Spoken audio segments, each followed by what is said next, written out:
Bonjour, aujourd'hui je vais vous montrer comment vous servir de Pages.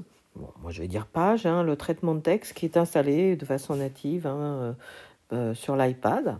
Donc vous voyez c'est l'icône avec un stylo qui écrit, Page c'est quand même assez parlant, donc j'appuie dessus, il s'ouvre. Alors vous voyez quand il s'ouvre sur le dernier document qui a été sur lequel on a travaillé. Donc je vais utiliser en haut à gauche la petite flèche et là je vais me retrouver avec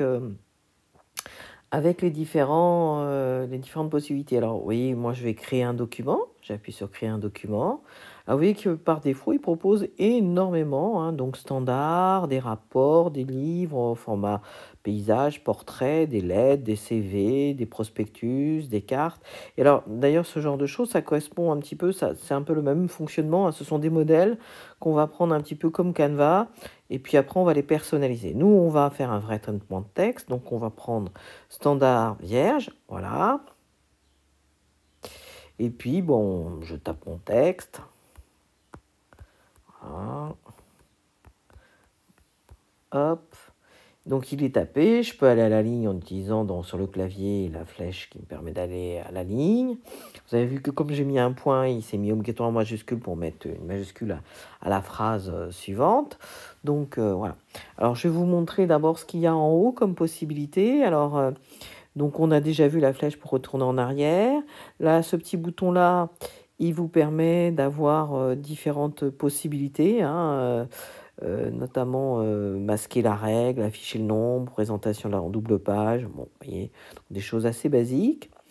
Là, ici, vous voyez que mon document, il s'appelle Vierge 3. Si j'appuie sur la petite flèche qui est à côté, la flèche qui va vers le bas, eh bien, il va me proposer, par exemple, de le renommer. Alors, nous, on va le renommer test page.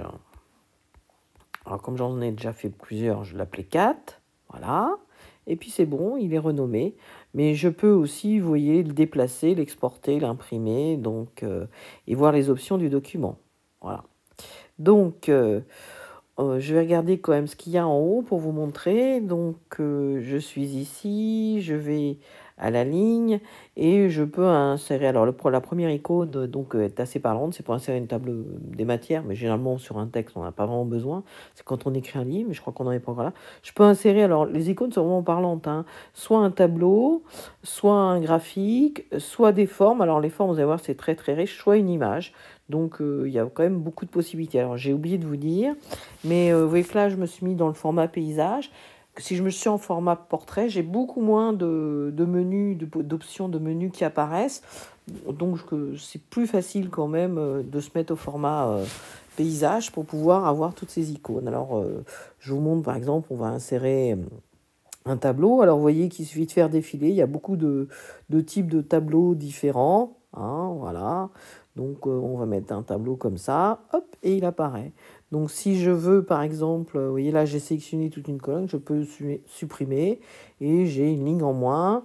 Quand je me positionne ici, je vais pouvoir taper mon texte en faisant un double clic. Donc, je tape mon texte. Quand j'ai tapé mon texte, alors vous voyez que là, dans le clavier, hein, il y a des options alors, qu'on ne trouve pas en haut, notamment par rapport au texte. Là, par exemple, j'appuie sur le double A, je vais pouvoir augmenter la police, par exemple, 14. Si la petite icône qui me permet d'aligner, là, c'est aligné à gauche, ben moi, je vais aligner au centre. Ici, on a le saut de page, le numéro de page, le nombre de pages, hein, donc le dernier bouton. Et puis ici, comme ce alors on va resélectionner. Donc ici, je peux changer la police de mon texte, hein, donc je le sélectionne et je vais mettre en impact. Voilà. Donc je peux sélectionner d'autres polices. Voilà. Donc ça, c'est quand même assez basique.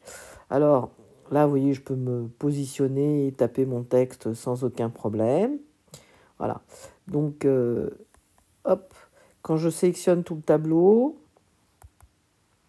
je peux sélectionner tout le tableau. Comment je fais déjà? Voilà. Là, j'ai sélectionné tout le tableau et je peux effectivement le supprimer. Voilà. Donc, il y a exactement la même chose, hein, pour les graphiques. Alors, il y a les graphiques en 3D, 2D, interactif. Donc, nous, on va faire un 2D tout simple. Alors, je vous montre donc, là, on nous propose de sélectionner des objets, mais on peut modifier les données. Vous voyez, par exemple, il suffit de là, je vais changer, Je vais mettre axe 1, voilà. Je peux changer les données, changer tout. Et bien entendu, alors ici, on me propose d'invertir rang en tant que série ou colonne en tant que série. Quand je suis content de mes modifications, j'appuie sur OK. Et vous voyez que maintenant, il y a marqué axe à la place de région 2. Et les chiffres auraient été modifiés. Je peux aussi, toujours en sélectionnant, en sélectionnant avec la petite flèche, modifier les séries. Là, je vais pouvoir modifier les couleurs. Donc là, par exemple, le remplissage, il est en bleu, ben, je vais le mettre en jaune. Et puis, je peux changer, vous voyez, même mettre un dégradé, pourquoi pas. Hein, voilà. Donc, vous voyez qu'on voit rajouter des traits, des ombres. Donc, c'est assez facile. Voilà. Donc, ça, c'est pour le graphique. Alors là, je peux le supprimer. Voilà. Donc, je peux aussi insérer, alors, ici, excusez-moi, j'ai zappé, des images. Alors, des images qui sont déjà un petit peu toutes faites. Alors, il y a plein d'images différentes. Hein. Il y a standard, donc des formes géométriques. Il y a énormément de variétés. Hein. Faut pas hésiter à faire défiler. Hein. Vous voyez, ça va jusqu'à décoration. Notamment dans les décorations, quand on écrit des poèmes, on peut rajouter une petite décoration comme ça. Après, on la déplace. Alors, vous voyez qu'il y a là, par exemple, il est centré au centre de ma page.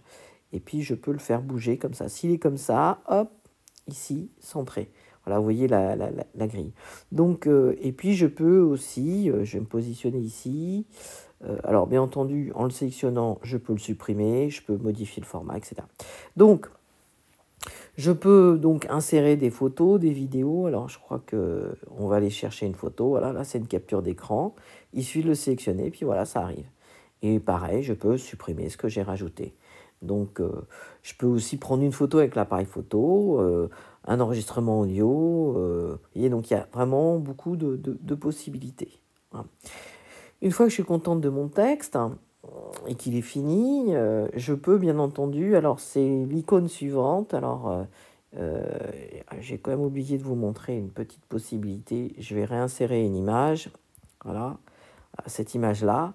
Alors vous voyez que là elle est sélectionnée, si j'appuie à côté elle n'est plus sélectionnée, je la sélectionne, et je vais vous montrer quand même l'outil pinceau, voilà, l'outil pinceau qui me permet de modifier le remplissage. Donc là il y a pré-réglage, donc là il y a couleur, donc je peux choisir une couleur, vous voyez, on le voit en direct, ou un dégradé, et là je peux modifier la couleur de fin par exemple, vous voyez.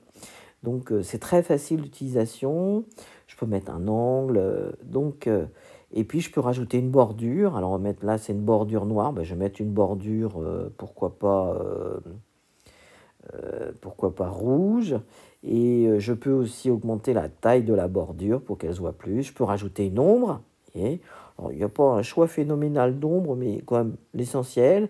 Et puis, je peux rajouter un reflet, voilà. Et puis, je peux jouer aussi sur l'opacité, donc plus ou moins opaque, voilà.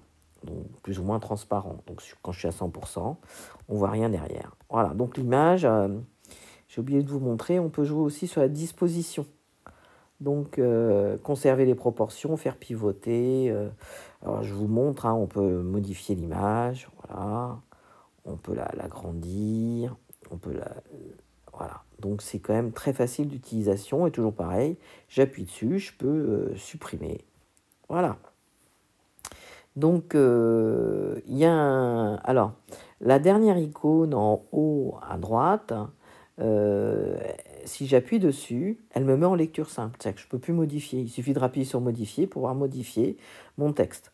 Voilà, donc une fois, j'ai aussi 3 petits points. Alors c'est un petit peu fourre-tout, hein. Vous voyez qu'il y a notamment il y a un outil qui permet de régler, de personnaliser la barre d'outils. Enfin, l'essentiel est quand même assez simple. Et voilà, donc je vous ai montré la barre en bas qui est sur le clavier. Ça c'est assez original, c'est pas comme ça sur les Android. Voilà, donc je peux sélectionner. Alors je vais retaper je tape une ligne, voilà. Parfois c'est un peu difficile pour naviguer, hein, pour se positionner des fois avec les doigts quand on est en... Donc si je fais un appui long, regardez bien, eh bien avec mon appui long, le clavier, là, ce qui est inscrit sur le clavier disparaît, mais je peux naviguer, me positionner beaucoup plus facilement. voilà, descendre, remonter à gauche, à droite, voilà. Donc ça, c'est quand même assez agréable. Bon, après, je vous fais grâce du je sélectionne. Voilà, on peut sélectionner. Quand on a sélectionné, on peut copier, coller, énoncer si c'est activé, hein. Vous voyez, par exemple, je vais vous faire énoncer. Une ligne. Voilà. Et vous voyez que bon, donc assez facile. Donc maintenant arrive le moment où comment récupérer le travail des élèves. Alors, plusieurs possibilités. Ben, c'est toujours de toute façon l'icône avec la flèche vers le haut pour partager. Donc on appuie dessus. Si moi j'ai un Mac ou si j'ai une tablette iPad, ben, je vais utiliser AirDrop, hein. Il y a un autre tuto qui vous montre comment vous servir d'AirDrop. Mais admettons, vous voulez récupérer le travail des élèves. Et il va bien entendu falloir changer le format, parce que le format de page ne se lit pas sur un document avec Word, par exemple, Microsoft Word. Donc, je vais faire exporter et envoyer. Et là, je vais choisir. Alors, j'ai le choix, j'ai quand même plusieurs formats. Un format modifiable Word, par exemple, ou PDF. Dans ce cas-là, la mise en page ne sera pas modifiée, mais je ne pourrai pas modifier le texte. Donc, moi, je vais prendre Word. Et il me propose de l'enregistrer dans Fichier. C'est ce que je vais faire. Je vais l'enregistrer dans Fichier. Et là, vous voyez que Fichier, alors, il me propose de l'enregistrer. Alors, vous voyez que là, il y a test page. Et vous voyez que l'icône qui apparaît, c'est un W. Alors que quand le document reste au format page, c'est pas du tout un W. Donc, je vais l'appeler Doc Word. Voilà. Et puis, j'oublie pas. Alors là, je suis dans page. Je vais aller le mettre dans mon iPad. Et puis, j'oublie pas d'appuyer sur enregistrer. Voilà. Et donc, je vous montre. Alors, pour fermer, on peut utiliser un pincé comme ça de tout. Hop, voilà. Je vais aller voir dans mes fichiers.